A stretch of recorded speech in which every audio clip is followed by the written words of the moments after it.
The Gospel of John has several statements that Calvinists are fond of quoting. I'll address the arguments Calvinists use from John 6 in a future video. But here I'm going to focus on two that I feel need to be addressed because, in my opinion, non-Calvinists have done a very bad job interpreting them for the most part. The first is John 8:47, which says, "He who is of God hears the words of God. For this reason you do not hear them, because you are not of God."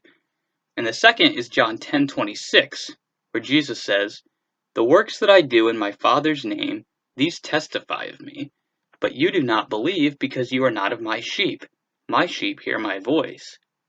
The basic difficulty that these texts are presumed to pose for the Arminian is that certain people are said to belong to God or be Jesus' sheep, and that if one does not belong to God, he cannot come to Christ. The Calvinist argues that the reason for this is that God has chosen some for salvation, namely his sheep, and has not chosen others. Now, I'll be the first one to admit that Arminian responses have generally been very low quality. As an example, consider Arminian exegete Grant Osborne's comments on such passages. Throughout John's Gospel, faith decision, whether at the moment of conversion or later in the process of discipleship, is a blend of God's sovereign call and man's deliberate decision. The text again and again sets sovereignty and faith decision together in theological unity without attempting to resolve the dilemma. This is simply no answer. Osborne hasn't explained what these verses mean. Calvinist Robert Yarborough has rightly responded. From a purely logical point of view, divine election and human free will cannot stand on exactly the same level as Osborne claims they do.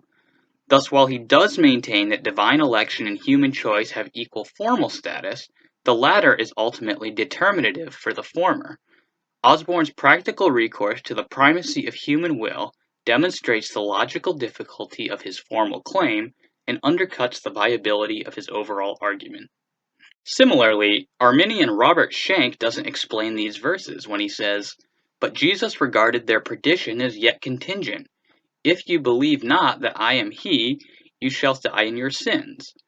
That their unbelief did not derive from some eternal, irrevocable decree of God is evident from the fact that to the same men Jesus appealed, "Believe my works, that you may know and believe that the Father is in me and I in him." Shank correctly points out that there are other verses which assume humans have the ability to respond. But he has still not told us what it means to belong to God or what it means to be one of Jesus' sheep. I know that several years ago I was wrestling with these verses and found the Arminian exegesis to be severely lacking. For this reason, I am giving these passages special attention. I am sure that there are several other Arminians who have struggled to understand these passages as well, and I want to provide them with a solid answer. Therefore, let us proceed. It is my belief that a sheep, or one who belongs to God, is a person who is seeking God by following after the light that God has revealed to them. This theme of responding to light runs throughout John's Gospel. From chapter 1, Jesus is identified as the light. In him was life, and the life was the light of men. The light shines in the darkness, and the darkness did not comprehend it.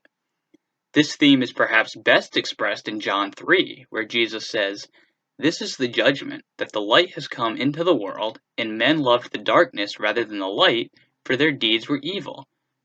For everyone who does evil hates the light, and does not come to the light, for fear that his deeds will be exposed. But he who practices the truth comes to the light, so that his deeds may be manifested as having been wrought in God." So the Gospel of John is clear that there are two types of people: those who love the light, and those who do not.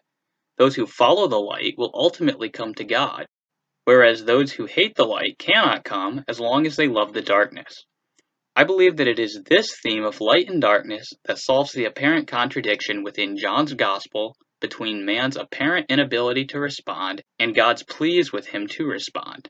This sheds great light on what Jesus meant when he said that people could not come to him because they were not his sheep. He was not saying that they couldn't come because he had unconditionally chosen them for damnation. Rather, he was saying they could not come because they loved darkness rather than light. As Robert Hamilton says, "The ones to whom Jesus referred as belonging to God and being his sheep are those among his Jewish audience who were voluntarily living in right covenant relationship with God under the terms revealed in the Old Testament, and who were thus already prepared to receive the promised Messiah when he appeared to the nation of Israel. Another piece of support for this interpretation comes from John 5:46, where Jesus says, "For if you believed Moses, you would believe me, for he wrote about me. But if you do not believe his writings, how will you believe my words?" Again, Jesus emphasizes that those who are not following the light they have been given cannot believe on him. As Jerry Walls and Joseph Dongell say, rejecting God's first offerings of truth will utterly block further illumination. God will not offer more truth or manifest his full glory, the eternal Son, while light at hand is being spurned. Support for this interpretation is not restricted to the New Testament, for this interpretation also makes sense of much of the Old Testament. In the Old Testament, it is fairly obvious that the nation of Israel belongs to God. Furthermore, passages abound which refer to the people of Israel as God's sheep. Moreover, Israel is compared to scattered sheep in many places. Furthermore, the Old Testament contains promises that when the Messiah comes, he will gather the remnant of the lost sheep of Israel. Consider this prophecy in Micah 2:12. "I will surely assemble all of you, Jacob. I will surely gather the remnant of Israel. I will put them together like sheep in the fold, like a flock in the midst of its pasture." And another from Ezekiel 37:24. "My servant David will be king over them, and they will all have one shepherd, and they will walk in my ordinances and keep my statutes and observe them." The situation in the Gospel of John describes the fulfillment of these prophecies. Jesus is gathering the remnant of his sheep, namely those faithful Israelites who were being obedient to what God had revealed. As Robert Hamilton concludes, those whom Jesus said would come to him in faith because they belonged to God as his sheep refers primarily to those Jews who had responded favorably to God's prevenient grace by being faithful to the covenant as it was revealed in the Old Testament. This proposal not only takes into account a wide range of biblical data bearing on the subject, but also satisfies the key requirement that must be met by any account of Jesus' statements of the sufficient conditions for coming to faith presented in the Gospel of John.